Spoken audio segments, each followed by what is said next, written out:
Good morning, everyone. Welcome to Accuracy in America, brought to you by Accuracy in Academia. And this is episode number 351. I never know. I start off these episodes all over the board, so I'm never consistent. But anyway, I'm your host, Don Irvine, joined by my co-host, Brian McNichol. Good morning, everybody. Hope you're thawing out like we are here in the DC area finally. Yeah, no, I mean that's one of the top subjects for me is like the weather. The temperature is finally looks like it's going to be somewhat consistently above freezing or whatever, so that we can actually get somewhere. Yeah, even at night. So it won't be refreezing for a few days. So then there's one more little cold snap coming, but people who don't live here. So we got about 8 inches of snow 3 weeks ago, and it has not moved because it hasn't been above freezing. I mean, we went 22 days without getting above freezing or something like that. Some crazy number that they haven't done here in years and years and years. Yeah, and the complicating factor, as we've talked about before, was just that if it had just been snow and that was it, we would have been able to shovel this and plow this out of the way a lot easier, and then we would not, we wouldn't have all this stuff sitting around as much. We've had some sun, but that ice topping that we got on it has just made these things rock solid. Yep. And so every day I go out and I'm kind of kicking my foot against the snow a little bit on the side, that sidewalk that runs through the neighborhood. I'm like, can I get any of this off yet? Not quite yet, but It's getting there. Yeah. Yeah. And the only chance to have shoveled it was right as it was falling. It was once it got in place, you were dead. Yeah, that's exactly right. I mean, I was reliving that in my mind the other night, thinking like, it was blowing around a lot, but I probably should have just gone ahead and gotten out with a shovel or the snowblower and just dealt with it. And to do that, because after that, it just became really hard. If I hadn't had, I was grateful to have some help from my church kids who helped, dig out big part of my driveway and stuff like that. But it has been a mess. So, I've mentioned, in the county, Montgomery County, and I don't know if Virginia has been the same way or not, but Montgomery County has received a ton of criticism for its snow plowing efforts. And, I'm willing to they deserve some criticism. Other parts of that is just like they're dealing with really difficult conditions, but now this is an opportunity, this is now with the warming temperature, it's an opportunity to get kind of clean things up and at least, get it so that it'll melt off, in the right fashion. They don't have to move every single inch of snow. They just need to get the roadways clear and safe, make sure the sidewalks are clear and safe. And so I decided to go ahead and throw out, something to the next door people, and knowing full well the results I was probably likely to get. And I just said, if the county really cared about us, they'd be out there, using this warm weather to go and, clean the streets and whatnot.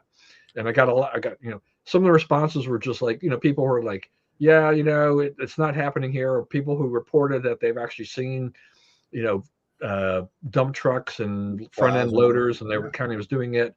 And others just like, it's like, who are you to talk about that? We need to. It's almost kind of like, can't we all get along? Why are you criticizing them? Nobody called. Nobody. You don't want to be criticized. I love it. Look, I don't go on Nextdoor very often, but every once in a while I think it's like, what can I say that will just ignite the people? Poke the bear. Yeah. I hear you. Poke them right in the eye. So, probably not the most neighborly thing to be doing there, but it doesn't take long before it just takes off. Yeah, that's right. So it's a lot of bitter people with time on their hands. Yeah, I just kind of sit back and go, oh yeah, you guys, you don't even understand what I've just done to you. That's right. So liberal intolerance, all that stuff, whatever.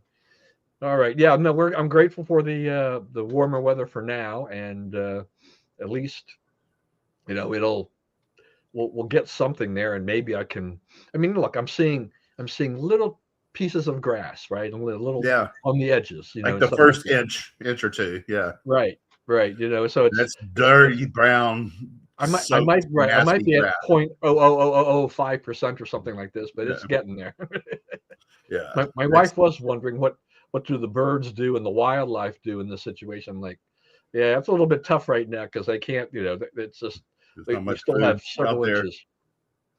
I think those deer aren't even really breaking the surface. Well, maybe Yeah, now that's warmed up, maybe they finally can and yeah. get through a little bit. But anyway, yeah, it's happening though because like you can hear, for me, it's like yesterday I was sitting, in my office and all of a sudden, and that's the snow falling off the roof finally, Hmm. and so it's like, yeah, okay, good. So we're making progress There you and go. all of that. All right, news, news, news. That's we're never short of news. So I was I was looking around for something more, an update on around. I just kind of was curious, and you know the reports vary all over the place. But I did look at an ABC report. So they had 6,400 deaths. I had seen reports before of 6,800. I thought it was going to grow, but the thing I hadn't really paid attention to before was that they have 30,000. According to this, they said 30,000 deaths are under review. 30,000 deaths are under Under review. review, Okay. and over 50,000 arrests. Since Okay. and I'm like, under review. What it's like Yeah. you're trying to determine whether or not it was really the government's. If you had 30,000 people die, this is probably all not by natural Yeah. I mean, causes. are these 30,000 people, are they 85 and older? I mean, Yeah, what's the what deal? is, yeah. That's a little sus, at this Yeah. point. Also, but all these figures like out of Iran is, that might as well come from the Gaza Ministry of Health, right? You don't have Right. any idea how Right. I mean, that's accurate any of and that that is. is the problem, right? That is the Yeah. problem with this is that, anytime we're dealing with, overseas, any of these international things, is that, when we're looking at these conflicts, you know, in that fog of war, protest, whatever, the figures are all over the place because you have to look at who's reporting this Yeah. and on all of this. So you have to take that with a grain of salt. But nevertheless, I think that what's happened in Iran. I mean, and we've talked about this before. The number of people that have been killed and number arrested has been astonishing at this point in time. Yeah, yeah. Obviously, they're trying to shoot their way out of this problem with mixed results. I don't know if they're arresting a whole lot of people. I can't imagine they're holding a lot of people because they don't really have the prison space, and law and order is broken down, and I mean if they're arresting them, they're not keeping them for long. So I guess it's probably like the people who get arrested chasing ICE people around. They arrest you and book you, and nothing really happens after that. So, I don't know. I don't know what's going on over there. But I will say that it does look like the government's losing control over important elements of the country. Like I don't know how long people are going to put up with no schools. Right, there's no schools in Iran. Everything's closed from grade school through university because you can't. It's not safe to do it, and factions and this and that and the other. How long have they put up with that? A lot of public services are extant. Electricity is irregular or non-existent. Things like that. It's like comforts of life are being just forgotten about because to maintain the power of the mullahs, right, to keep them in power. I guess Trump is talking about he's moved a bunch of ships, military equipment into the area. We're supposedly amassing forces on the border in Azerbaijan and somewhere nearby there. So Turkmenistan, maybe it is, that border Iran, and we're putting troops on the border and so forth. So we're looking like we're going to attack. The Trump haters are, oh, we didn't go to war. Congress approved this, that, the other. But I don't think it's going to be a war. I think if we do something in this, and I'm not convinced that the whole purpose in this is not to, we're showing our hand, basically. We're showing, hey, we got a bunch of aces sitting here, do what you want to do. But, there's a lot of stuff arrayed against you. Trying to win the war like that we have to go, we have to take action. I think it'll be brief and decisive. I think they're looking at this not as we're not going to go claim territory. We're going to go decapitate the leadership. And I don't think you'll have a few leftists in the U.S. and elsewhere who are mad about that, but 98% of the world is going to be thumbs up on getting rid of the mullahs. Yeah, well, I still think there's a risk too, of the arrests, that some people will just disappear. Yeah, yeah. I mean, there's not justice is not being cleanly meted out there right now. Yeah. So that when all is said and done, I mean, if we do get the regime change that we're trying to achieve, who knows exactly what the final figures will be for those lives that have been lost or people that they can't account for at this point in time.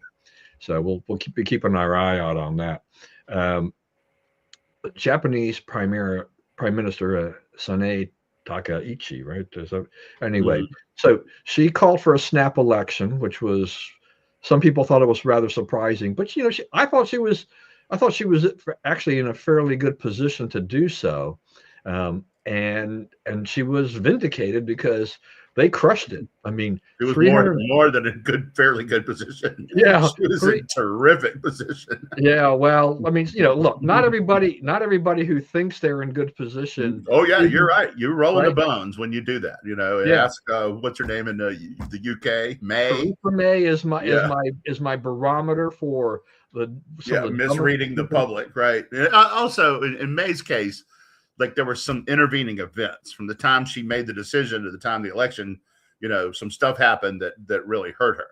But in this case, so this lady is not only won, she has a big enough majority in the Japan's Congress. It's what is it? Parliament. It's a parliament. It's a parliament. Yeah. She could amend the Constitution if she wants to. She can make any change she wants. She's like got 4/5 of the legislatures in Japan, right? They cleaned house. So that just goes to show you, people, you can say what you want about Trump, but all over the world, people are looking what he's doing and voting for it. You give me a candidate who looks like Trump and I will vote for him. All over the world. South America is, they had the measure that to censor the U.S. for its attack on, for capturing Maduro, right? And they had, Mexico was pushing it and all this, Brazil. And now all these people, the rest of the country said, no, we're not condemning Trump for that. He's doing the right thing. So, his his impact on world affairs is colossal. And I still see these things. Like, don't you wish it was Kamala? It's like, why would I possibly wish it was Kamala? She wouldn't have done any of this. She wouldn't have made any of this difference. Yeah, I mean, it's interesting to see the contrast here. I mean, you're right about, Theresa May, she misread things, and in Great Britain, it gets to be tricky. That is, to me, a very unruly and unpredictable bunch. That the whole trying to govern with their legislature, with their parliament, is really hard. And I'll tell you something too that goes in there. And I'll let you finish, but we have two parties. And you get a lot of, we need more than two parties. This is terrible choices, blah, blah, blah. But it means that the deal making, everyone knows the calculus. And, you don't have the far right joining with the far left to screw the center like you do, and all these coalitions that don't make sense but harm the country, right? We have two sides, and you're on one side or the other, and those two sides have to negotiate some stuff. Right. And the 2 is the right number for negotiations, So anyway, go ahead. I'm sorry. No, that's fine. I mean, I think that you've made this point before. We've talked a lot about, how our system is so much better than this parliamentary system, because you wind, more often than not, you wind up with, no one winning the majority, and they have to then find and actually create a government, with the other factions. And that always is a precarious situation when you're doing so. Now, in the case of, now what's happening in the UK, and I'll go back to Japan in a minute, is that, the conservatives, the Tories got swept out. I mean, they got crushed. And so Keir Starmer and the Liberal Party, they're just, they've got everything they want. But now, they could collapse because of Jeffrey Epstein, right? Because of these like other forces that are coming in now. And some other things are happening that are kind of forcing him to the right too, to Starmer to the right. So, he's had to get closer to Trump on a number of things, economically, trade wise, engagement in Iran and elsewhere. So, he's, I think he understands that the energy that took out the Tories was not pro him or his party. It was pro, it was pro get the Tories out of here, which is different. Right. It's basically anybody but the Tories would be good for me, at this point in time. And the economic situation has not really improved that much in Great Britain. And that's part of the thing that's gotten worse. Yeah. Right. It's the undercurrent of going on there. So, the liberal, Starmer, if he wasn't aware of this before, is like, you can't, it's hard. I mean, any politician that promises that can turn the economy around on a dime kind of a thing like that, they're going to make it better. It's not that easy. I mean, there are so many forces at play, much of that are not in your direct control. And then you find yourself having made these promises, and then you throw particularly with liberals, you throw your liberal policies at it. You only make it worse, in the end. So, with Tanaka, I mean, she's got this window of opportunity where she could do things. She said, right, she crushed it. She's got the super majority. It's the biggest election victory for the Liberal Democratic Party in Japan in its 71-year history, and it was done by a woman of all things. And a very male-oriented culture, Right. It's not like a woman winning here. I mean, that would be a feat, right? But like, there's women all over politics already here, and women all over, the corporate world and everything succeeding. This is new to Japan. Yeah, this is a very big cultural shift. She was very aligned with Trump, and she's a very different kind of person. I mean, she's a heavy metal drummer. Yeah. I just love that about her. It's just like, this is a very she did that drumming session. I was like, oh my goodness, it's just like, it's amazing. She's just brought a whole different perspective to things. The Japan, most, Japan, Far East, particularly Japan and Korea, particularly. I mean, they are generally very polite cultures, but Japan more so. Mm-hmm. And so it's, they don't really do a lot of fighting, and you don't find the corruption in Japan as you do in Korea. South Korea's just got issues out the wazoo, and they've had them for decades of just conglomerate corruption and political corruption. You don't see it to that degree in Japan as much. We've had a few, but so far, Tanaka, if she can steer clear of having any of her cabinet ministers, get caught up in any scandals and things like this, she could overhaul things and really do things. But Japan is doing, they're doing pretty well economically at this point in time. Economists keep wondering when the bottom will fall out of that, but they've been saying about that for our economy as well. Yeah. And we're still, we're chugging along. I mean, the best job report in a long time this morning. Yeah. Well, and the jobs report, I mean, I forgot to look at that before the show, and so I just quickly checked that. Well, who was it? War? Somebody had actually downplayed that, before it was released, and said expect, kind of softer numbers, and the numbers went in the other direction this time around. Yeah. So, it's, I don't know. I mean, considering all the layoff announcements that we've had, it's remarkable that we've been able to keep that up and actually grow the jobs at all. Right, and not just layoff it, but you're a lot of illegal immigrants are out of the job market, and a lot of government workers are gone. I mean, they've really downsized federal government in a way that's probably never happened. So, I mean, you're piling on people, those are not job gains, those are job losses. So to overcome that, and, and manufacturing hiring is still flat, right? Because the plants are, the White House put out a thing last week, like 600 new manufacturing operations that are being built in the United States. Most of it are, forward-thinking industries, AI and so forth. So it's growing, and it's growing. The turnaround is occurring.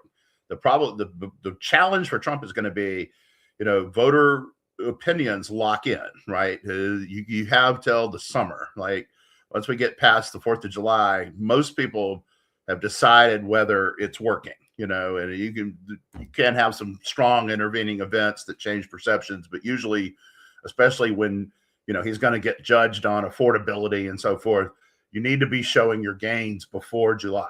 So the people, oh yeah, okay, well, he said it would get better, and it's starting to get better, right? And so that's what he needs. What Trump really needs now is an inflation report to come in and say 2.1 or something.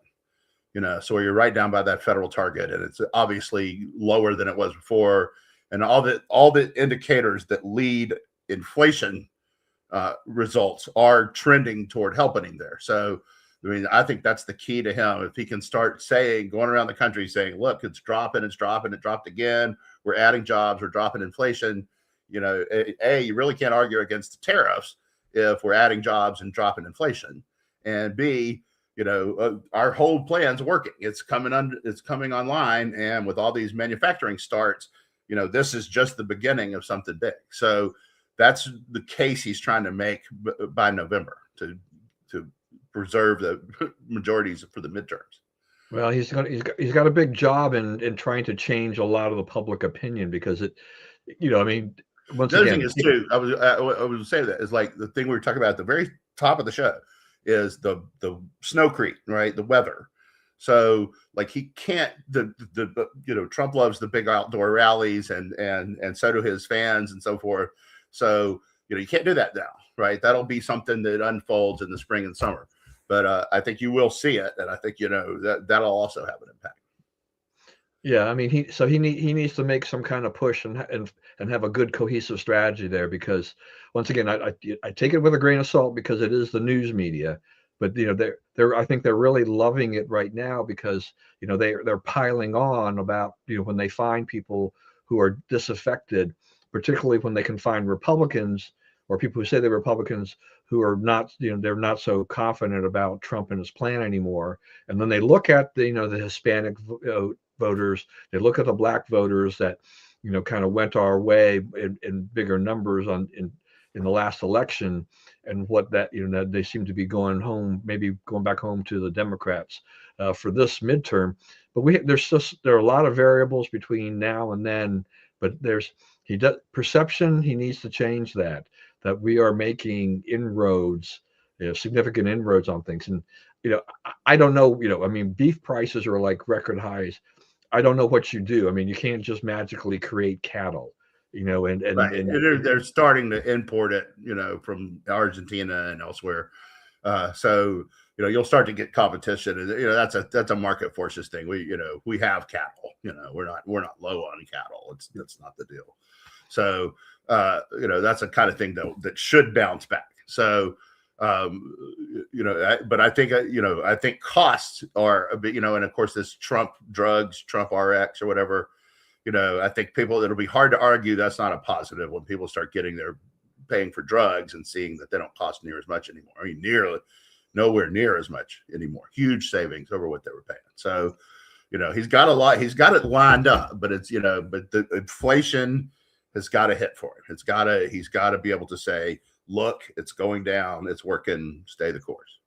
Yeah, I mean that number. Yeah, I mean it's pretty hard to get that number down very much. But I mean, if he can show continued progress, then that's good.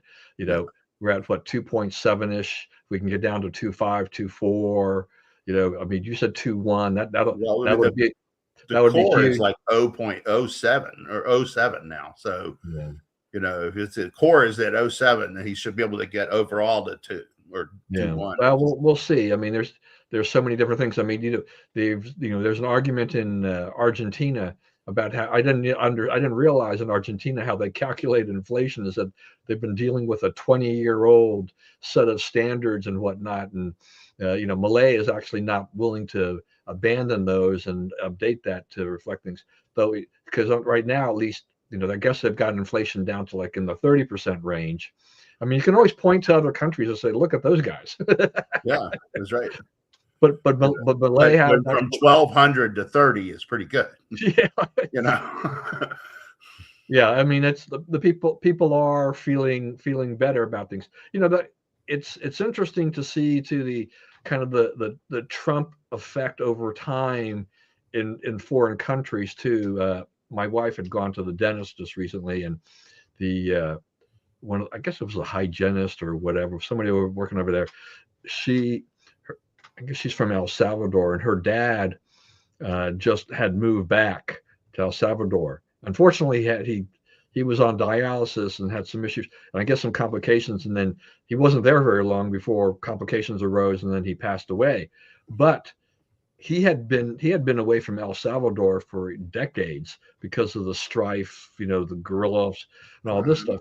But the Trump effect, because of Bukele, makes a difference. People, the same thing is happening in Venezuela. People, Venezuelans are like, I'm trying to now see whether or not trying to find out, can I move back? Yeah, Is it safe to move back? Can I go back, and can I move back to my homeland? So the tug, and I understand it, the tug of their homeland is like, life in America is great, but I want to go back to where I was born. And Trump is really making that possible in a lot of countries. For after decades, people had just been fleeing. So most consequential president of our lifetime, you would say. In that way, yeah. I mean, I have these little arguments with my wife about Trump because I like to poke her too, because, and we know it's all in good fun, but it's just like, look, how about this? And she will admit about some of the stupid things he says or does, and kind of wishes he would kind of turn off the True Social sometimes, and things like that, and get a handle. But other than that, I mean, I think there's some good things, but sometimes I think he shoots himself in the foot by just kind of going one extra step beyond where he needed to be. And it's like, you're doing fine, and then you do this, and then it gets through, because then the media is all over them, right? I mean, that's all over him for that one thing, and then all the good stuff goes down the line. It's easy for them to ignore it. Oh yeah, sure it is. I mean, and it's still, I mean, we still have this Epstein thing hanging over, and I mean, this is such a Trump derangement syndrome thing. I don't know when this is ever going to end, because it's always like more stories about people and all this stuff. Like, what's the point here? I mean, what are we learning here? Right. I was going to say, one of the things is, like, we've finally reached the point where the sob stories don't really have a lot of impact. It used to be sob stories could turn the whole debate, right? Oh, we found a mother who is terribly, affected by Trump's policy on whatever, right? And it's really hurting her and her 3 little kids. And, people don't pay attention to that anymore, because they're like, you read long enough, like, well, they're here illegally, and she was selling weed, and, like, why are we worried about this, right? And it's like all these stories, the ones you see now is, ICE ordered me out of my car. ICE told me to do this, or they were going to shoot me. It's like, okay, if a cop tells you to get out of the car and you don't get out of the car, then what happens from then on, it ain't the cop's fault, right? Then, you may be safe. You may be a completely righteous protester, and your case may be ironclad. But if a cop tells you to get out of the car, get out of the car, right? If you get out of the car peaceably and talk to the cop, you probably get back in the car and drive away, right? You might get a ticket or whatever. But if he tells you to get out of the car and you want to fight him, why do I have to get out of the car? They've dealt, the first day this wasn't happening, but they've dealt with 10,000 people like you before, and they've had it. So if you want to mess with them, you're going to get, you mess with a bull, you get the horns. And that's what's happening now. And it's like, you have this guy, he was just riding along, going home, and all of a sudden the cops made him get out of the car. It's like, you read the story, you get down about the 8th paragraph. He was a known protester, and he was blowing the whistle, and he was following the cops. So that's why the cop pulled him over. So then he told him to get out so he could see what was going on, because, and then the guy starts shuffling through stuff on his desk, and he's like, it's on his car seat. Oh, well, I shouldn't feel threatened. That might be a gun or anything. You're not going to get no breaks from cops like that, right? And you shouldn't. They're trying to go home that night. They don't want to die. So, cooperate with them, right? That's your at that moment in your life. That's what you have to do. Yeah. So I mean, it just underlies, whatever what I continue to say. It's just like, look, when you're dealing with law enforcement, follow their instructions. Okay. Right. If they, like you said, if they say get out of the car, you get out of the car. If they say stay in the car, you stay in the car. If they say please hand over your license, registration, whatever, you do it. Cooperate with them, and then you're going to be fine. But when you start doing stupid things, you're trying to get in their face and you're arguing with them. You're not you now have already set yourself up for a really big problem. Right. So anyway, yeah. So we just have there's so many issues with that. Uh, Next up, Jimmy Lai. This is a story that just keeps coming up every once in a while. So this goes back to the Hong Kong protests of many years ago. When we were getting lots of reports and we saw these massive protests in Hong Kong about the Chinese government and everything else, which astonished me that it was actually happening. Things have radically changed because China came in there and cracked down, and it's just everything has just changed. Businesses have fled Hong Kong. Can you believe it? Who would have thought? Oh yeah. Imagine that. You try to tell them, you try to tell them, leave Hong Kong alone. Just take the money, right? Just take your tax money and whatever. But you can't do it. There he is. Yeah, that's right. Compounded problems. So Jimmy Lai, he was publishing a newspaper when he was putting stories out about this, and so predictably, of course, they arrested him. They on trumped up charges. He's been sitting in jail for a while, and now they send him to like 20 years in prison. The guy's like 9 or something. I don't know. Yeah, he's not. I mean, he's somewhere in my age. You got to make 20 years in prison. Yeah, not in a Chinese prison. Not gonna happen. No, that's it. I mean, that's a death sentence basically. And this is just that what you get under communist rule is this. You don't agree with what we say. Then what we do is we're going to arrest you. We will throw you in jail, and you will never see the light of day again.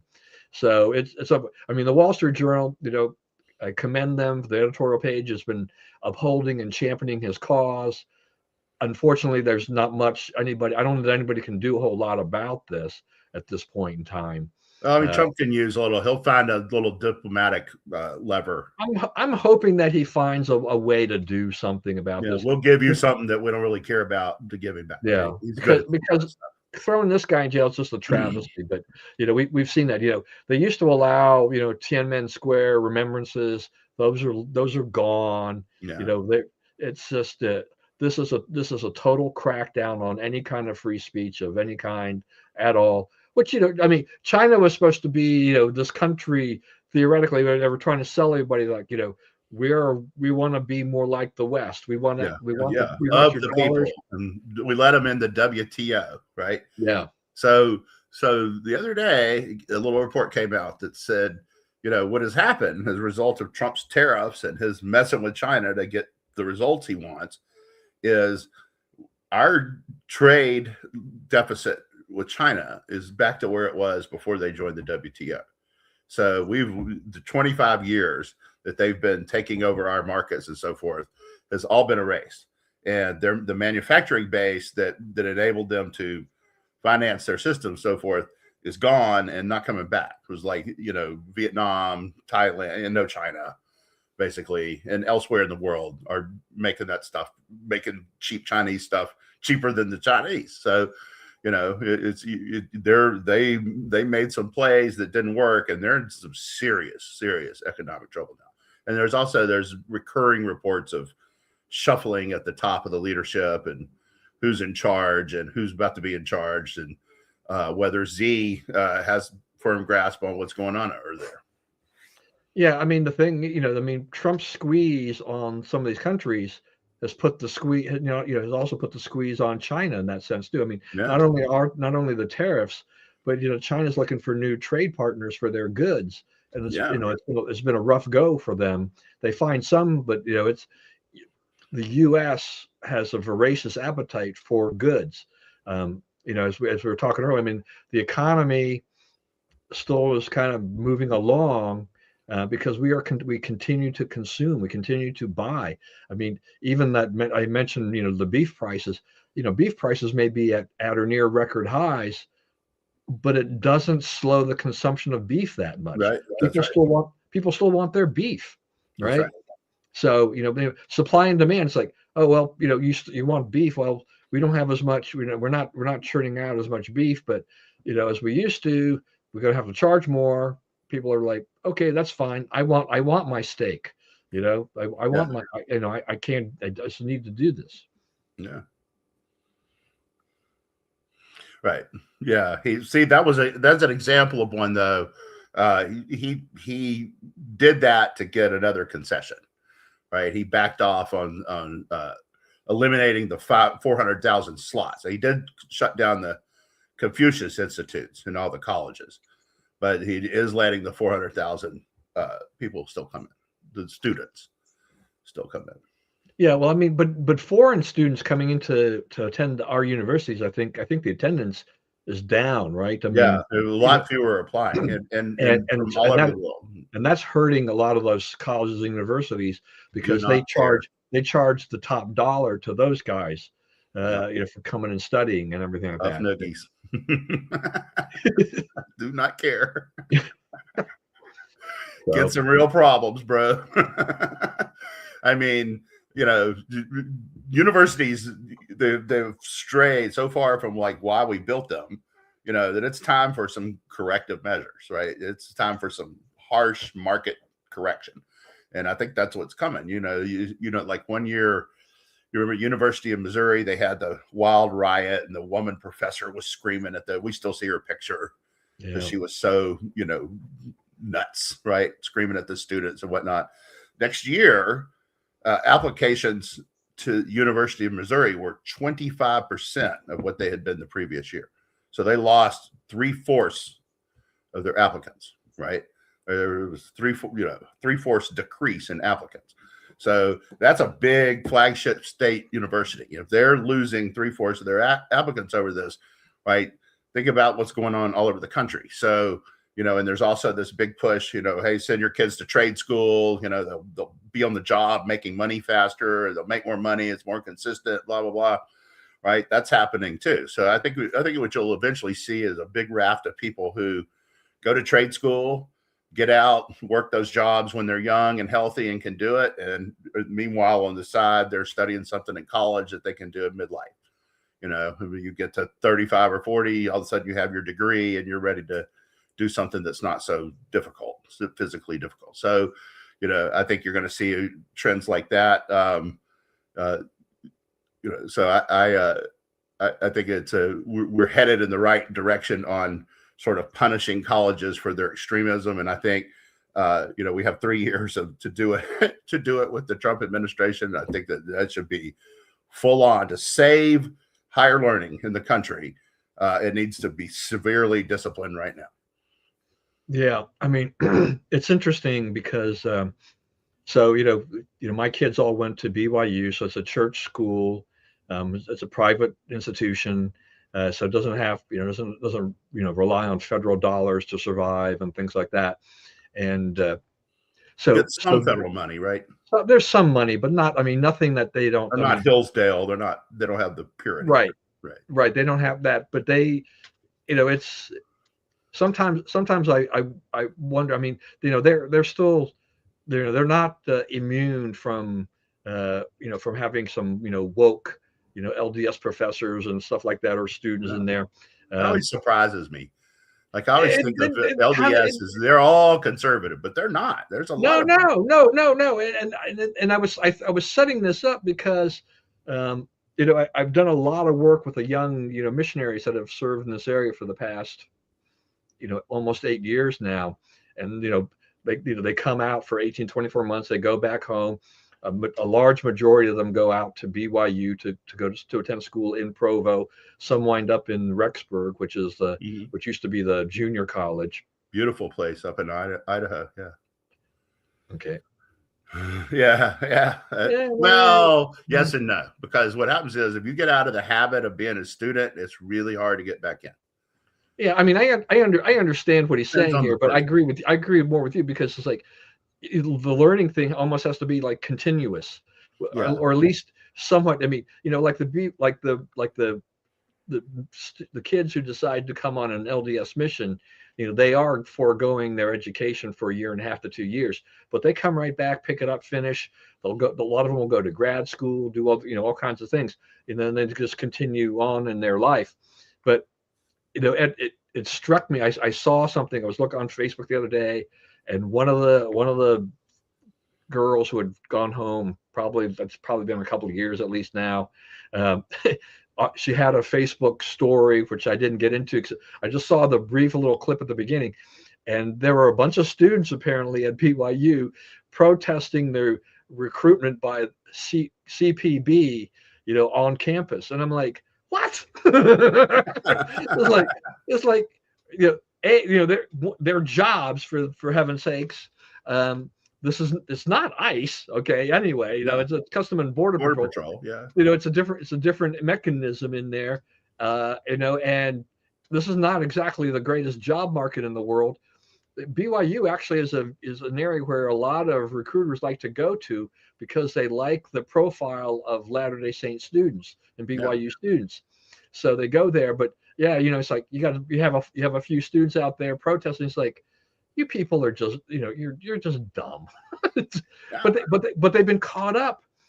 It just Well, amazes me yeah, I how. mean, that's what I'm gonna say. Is like, so why does that happen? Is the media, all you ever hear about ICE is, oh, they took a 5-year-old kid, chained him to a pole for 5 hours. No, they didn't. Right? I mean, it's all made to be as horrible as it could be.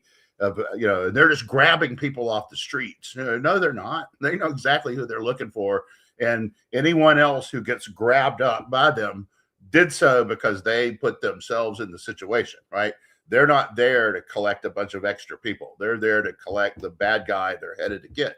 And if the local government would hand them over at the jail, you wouldn't see ICE at all, right? You don't see ICE, camped out on the streets of Houston, because when Houston arrests someone who's deportable, they call ICE and say, come get them. Even Houston, hyper liberal jurisdiction, Houston hands over all the people, right? So you don't have the ICE problem. The ICE just carries them out. You don't see, there's no film of the routine, right? Oh, yeah, this guy was in cuffs, and then we put him in different cuffs and put him in the van and took him away.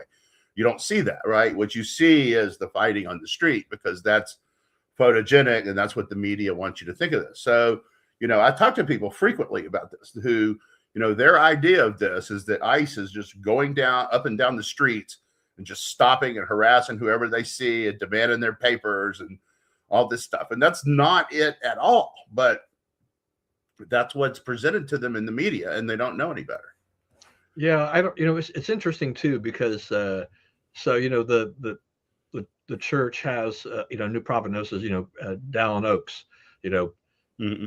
former Utah Supreme Court judge. He's been a high-ranking member in the church circles for decades, and what he's about like 92 years old or whatever he is right now, Yeah. and so I don't recall this happening, but I don't follow the history of this.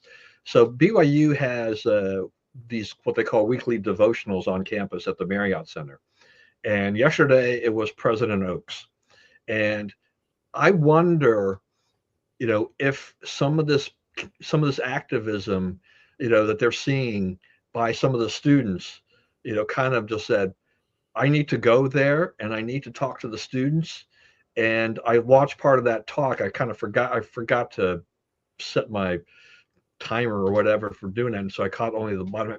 But what I saw was, I mean, it was a talk directed at the students, and it was really, I think, about for them to kind of remind them who they are and how to center themselves. There's no political talk in this at all. It's all about religion because the school is church owned, and Right. reminding them about their faith. And I just kind of wonder whether or not that played a part, in this, like, why did the church prophet come to BYU to address all these students? Because maybe he was seeing something that was kind of disturbing about some of them, not a lot, but some of them who were drifting in the wrong direction and just kind of wrong. These are, kind of went through. These are the important things in your life. This is how you succeed in life, and kind of play, kind of did that out. I mean, it would, it's kind of equivalent for the Pope to come and talk to the youth, right, and to kind of remind them of centering them on the faith, young people need that. Yeah, They need to be reminded of that, because but every once in a while, El Jefe himself got to come say it. Oh yeah, It's not your parish priest or your local leaders. That's good. That's what they should do too, right? But sometimes the boss has to be the one in front of the microphone. I met him years ago, Oates. He came to Heritage, and one of the things he joked about was that he was one of the younger people in the leadership of the church. They call me boy and junior and stuff, So, yeah, well, I mean, because the succession is just, it's basically, there's an order to it, right? Yeah, and you basically got to die to get out. Yeah, and he and Russell Nelson, who was the previous prophet, they were called to serve onto the Quorum of the 12 on the same day. So they were. It's just that, as I understand, I guess Russell Nelson was ordained first, and then Dallin Oates was ordained second. So if they had flipped the script, it would have been different. But it's just by that, on that same day. And it's pretty rare, I think, in church history to have two prophets like that had actually been sustained in church on the same day by the church membership of the same, that wound up, two members of the Quorum of 12 that wound up being prophets on the same day. I don't know, I haven't delved into church history enough to know that, but it's just kind of an interesting thing. But as you said, El Jefe needs to come, and when El Jefe speaks, people listen, right? Kind of, that's right. And so you need to, no matter what your faith is, sometimes you need to hear from the leader to kind of reorient yourself, because you can, thanks to the media, social media, whatever, you can lose your way very quickly. That's like Ray Kroc and Walt Disney being in the same platoon in the Army. How'd that happen? Hypercriticism ice is a political tactic from the left. Yeah, it is. That's right. Yeah, that's right. Yeah, that's exactly what's happening. Yeah, no doubt. Campaign fodder, and they're, the media, and I love that going. There's a lot of people out there now that think the media is in the bag for Trump, and I'm like, what? I'm trying to look at this thing cockeyed and see if I can see that. I'm not seeing. But it's a widely shared view now that the media is in the bag for Trump. It's unbelievable. All right, we're getting around here, but we still have many more things to run through. We'll do the best we can. Cuba running out of oil, so this is a big crisis for them. They've told planes not to come to Cuba because they can't refuel them. Refuel there. That's right. Yeah, and I heard an ABC report that basically, I guess at night, the citizens in Cuba, they run generators because the power grid is in such sad shape. But if there's no oil, the generators won't run either. I mean, that's right. So this is a huge problem. I mean, this is another country that's getting squeezed. Regime change looks like it might just be around the corner if this happens, because if you run out of oil, I'm not, what's their alternative? I mean, where are they going to go? I mean, I don't think they've delved big into green energy over there. But and they were depending on Venezuela. So when Maduro got shut down, and the U.S. is basically blocking the path in the Caribbean from Venezuela to Cuba.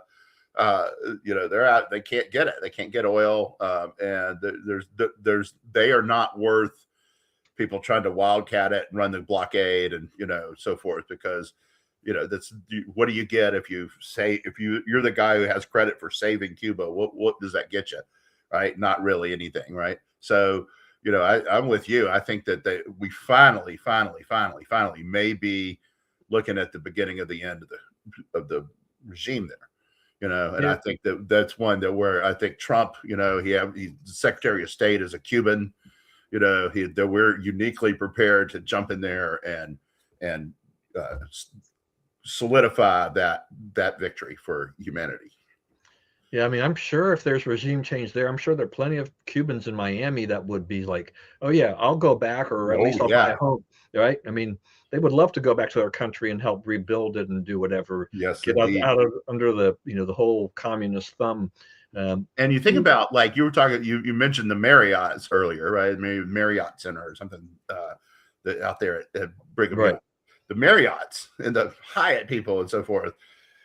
Cuba's a dream to them, like a big, long Caribbean island to build golf courses and resorts up and down one side and the other, right? Because I mean, that is an enormously big play, right, for them. So, when you say, "Oh, we're just making money for billionaires," like, yeah, but we're making money for a country that is completely impoverished, right? And who's going to work at those golf courses and resorts and all that kind of stuff? The people who don't have anything to eat now. So, things could only go up for Cuba if it can get rid of this communist government and get aligned with the West. Imagine that turning into a potential, island paradise, Yeah, modern vehicles, reliable electricity and internet, you know, you can buy what you need to at the grocery store. I mean, you don't have shortages of this, that, and the other. and Um, also think of the short-sightedness of Obama going over there and blessing what they were doing. Just keep this up. Just keep these people in dire poverty, and a few elites have all the money and everyone else is hand to mouth. Like, let's just do that more. Yeah, good for you. And at least you're being nice to us, and that's really what's important, And so, that set those people back, what, 20 years, 15 years, yeah, Obama and his Cuba policy, that was just not good. That was not good. That set things back a long way, and then Trump's about to fix it. Yeah, yeah. This is something that I didn't expect to see in my lifetime. I think I'm still going to be around just long enough to see that happen. Yeah, The rate we're going. I mean, yeah, this kind of makes my head spin, but it keeps going after these countries. yeah. All right, got to keep going. Big headline story. This isn't to me. This is interesting because of the amount of attention it's received. Because Savannah Guthrie, NBC, Today Show host, co-host, her mom is missing. Been missing since February 1. They've actually got some doorbell camera footage. Not sure who the person is. They're really trying. So here we're 10 days into this thing, and to a large extent, actually, I was thinking that how the coverage of Nancy Guthrie, this 84-year-old woman, has kind of even eclipsed the Winter Olympics, except for a couple of those anti-American things going on there with some of our athletes. But I it's here's this 2 week span or thereabouts when NBC pushes the Olympics, but a lot of apparently television stations they break into their Olympic coverage for anything they can get on Nancy Guthrie. Yeah, that's another one. Trump has ordered all resources being Right, directed right, towards it. And this yeah, woman despises Trump, yeah, right? He exactly. despises, like, her social media feed is nasty anti-Trump. So, I mean, that just goes to show you. Yeah, the president of the United States has said we are going to give you everything we can to help find your mother. I mean, Yeah, that is amazing. And the president happens to be Donald Trump, by the way, who you have really you disparaged. and your mother have destroyed on social Yeah. media. So, So it's yeah. I mean, but and I feel for Savannah Guthrie. I mean, I that don't, is, 10 days. I mean, she's not doesn't have her meds probably and all these things. I mean, this is it's serious. I don't understand everything that's going on, and I don't know. I don't know. I mean, I guess if I had an aged mother living alone, right? If she was living alone, that I would make sure I had all kinds of cameras and redundant cameras or something like that, at yeah. least in the main living area or something like that, uh, which would be some that would be impossible or hard to find because they just don't have really any good idea of what happened, which is unfortunate in this He's day and age.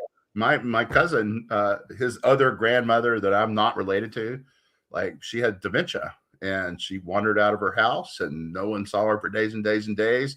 And my cousin was over there at her house, like, watching it over and so forth. And he's out in the yard and These guys pull up from the other side of the tracks and they put her out of the car, gave her to him, and drove off. So, you know, you don't have a right to ask those people any questions. Who knows what she did for those 4 or 5 days or what was done to her, you know, but, you know, they just brought her back, gave it to her, you know. So it's like this woman, you know, these guys were from 15 miles away, right? The complete other side of town.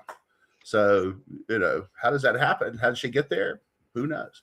Yeah. And I guess, you know, Nancy Guthrie didn't live in a very populous area either, right? Yeah. So it's not like you could go and request a lot of, you know, doorbell footage camera from the neighbors, Right. because there wasn't, you know, she said.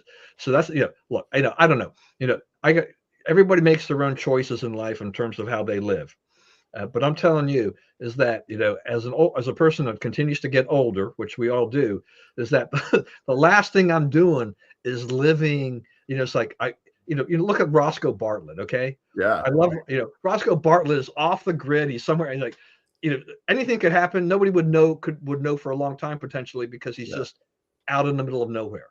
Yeah. You know, we have no idea if he's alive. Right. You wouldn't know. I mean, you know, and you know, I don't remember with Gene Hackman and his wife. I mean, there were a lot of questions about people live in these areas. And it's like, you know, actually, you know, there is actually great comfort and security of having a few neighbors with some of this technology, because they can it's fill also connected to your world. You know, it's like, you know, we're the phone atomized us, right? You can be, you know, it's like I tell people, like, you go to DMV, right? You're reading your phone, you're reading all this stuff, and you're typing out messages to own the libs and all this, and they call your number. You're like, dang, I got to get up now. I was having fun reading my. Yeah, that's right. A bad idea. That's what I'm saying. Yeah. But, you know, but you get so into that phone, right, that you don't need other people. And then, but actually, like, you're wired to need other people. That's a natural thing.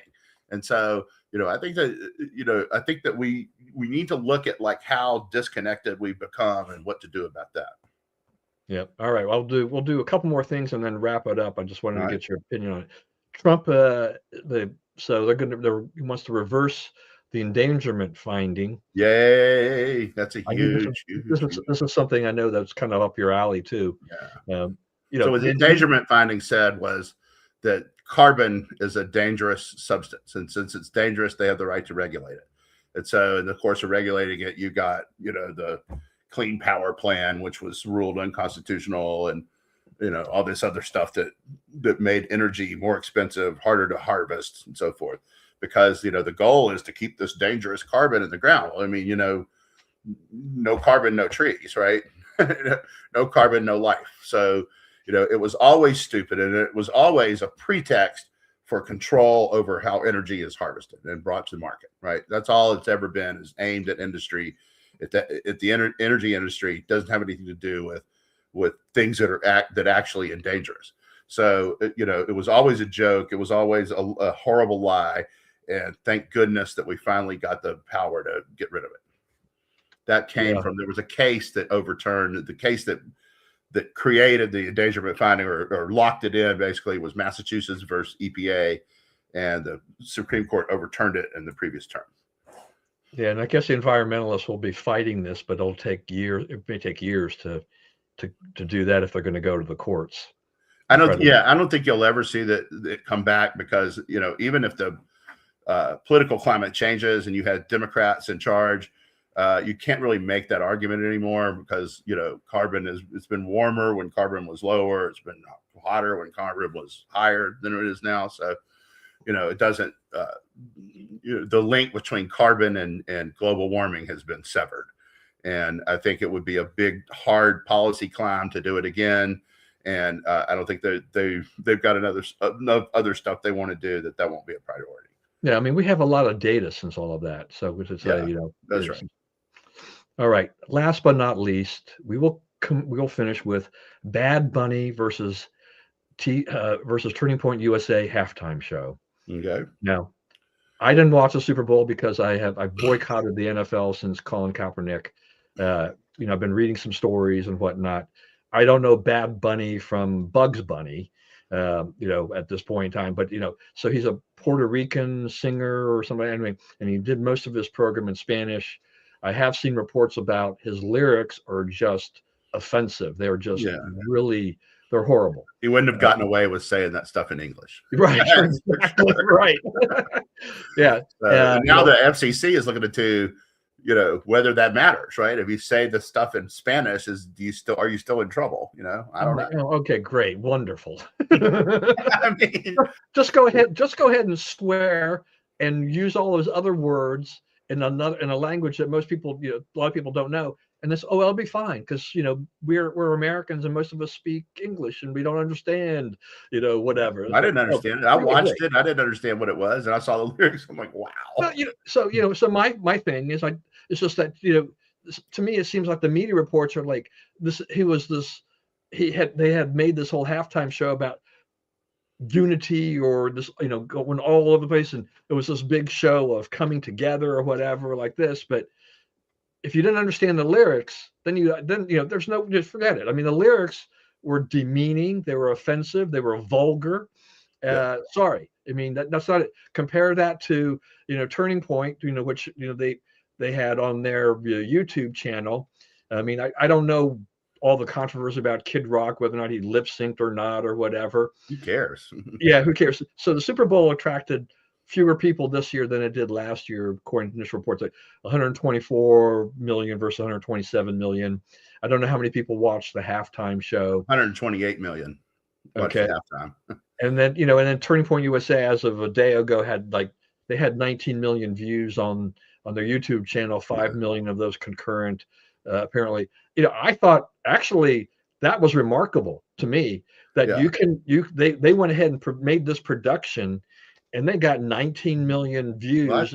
That's when I saw was 25 million. Maybe okay, so I mean, this was a day ago or so. Yeah. So it, you know, it continues to grow. I'm sure, but so almost 1/5 of what Bad Bunny got. And I for something that is not, you know, in a stadium. It's not broadcast. It makes you change channels, you know, and you don't know when the game's going to start back, and you know all that kind of stuff. Well, I mean, that's pretty remarkable. And anytime you get 25 million Americans to watch anything, you have done something. Yeah, I mean, wasn't there something about too with like Stephen A. Smith even kind of sided with Turning Point USA on their show versus Bad Bunny or something like that. So it's interesting sometimes of the people who are kind of watching and glomming onto this. Oh, anyway, so anything else? Kid Rock seemed to be getting converted to Christianity. Sort of, if you look at what he's saying and what he was saying, from what I'm told, you know, he's taking that. What color? I don't know what color that pill is, but he's taking that pill. So, you know what I mean? Yeah, you know, well, sometimes those rockers, as they age, they start to they mellow out a little bit, and they're like, I did some stuff I shouldn't have done. I have got a lot of sins I've got to make up for. But and I influenced people to do some things I shouldn't have influenced them to do, and like I need to start catching up here. So, yeah. All right. Well, anyway, Super Bowl apparently was a pretty good game. The Seahawks won, who I had predicted they would, and I'm sure you guys were happy in your household as well. Yeah. Pretty dominant performance by what I could see. Yeah, their the offense was kind of lackluster, but defense was good. And you know, good for Sam Darnold. I mean, he didn't play in a particularly outstanding game by statistical purposes, but he did what he had to do, and the defense did what it had to do, and they won. So, congratulations to the Seattle Seahawks for that victory. Pretty good sports year for them. Almost got in the World Series and won the Super Bowl. Yeah, seriously good year for them. All right, everybody. Thank you for joining us today. Hope you enjoyed the conversation. Please, as always, stay safe and stay well. Remember, we live in the greatest country in the world, and do not let anyone tell you otherwise. And as always, God bless America, and we'll see you again next week with another fun show. All right. Bye-bye.